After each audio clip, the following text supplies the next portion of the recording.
Hi guys, Chester Donath out here today, and I'm doing a little bit of trapping, and I've discovered some tracks along this small pond out in one of the properties that I'm trapping, and I'm gonna try to go over what I think that the tracks are and how I deduce that. So as you can see, this animal sort of walked along this pond on top of the ice. First of all, I think what we're dealing with is we can kind of single it out to dog or cat.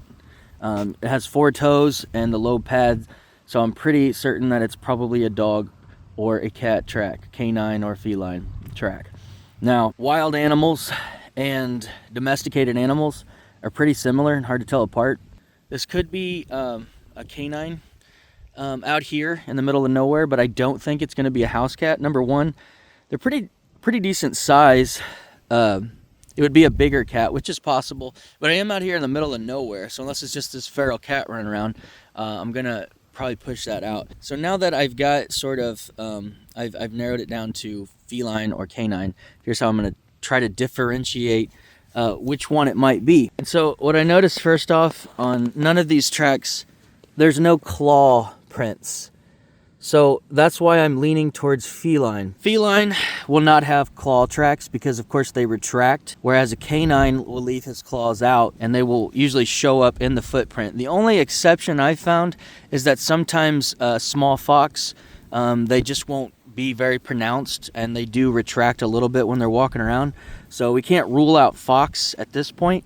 But the other thing that I noticed too is that this space between the toes and the pad, there's very little space. Whereas you have a canine, you're going to have a pretty, well, it's going to be a larger amount of space between the toes and the pad itself.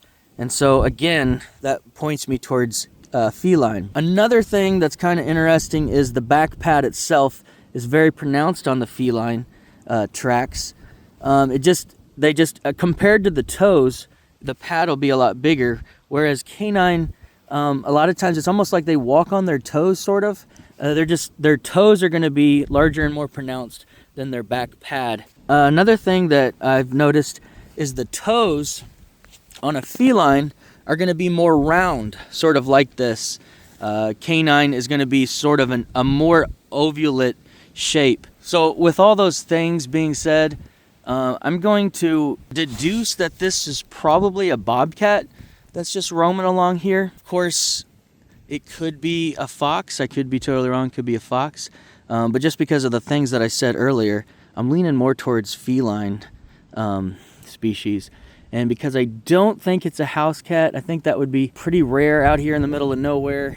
Feral house cat is possible, but they are pretty large. So I'm going to probably assume that it's a small bobcat.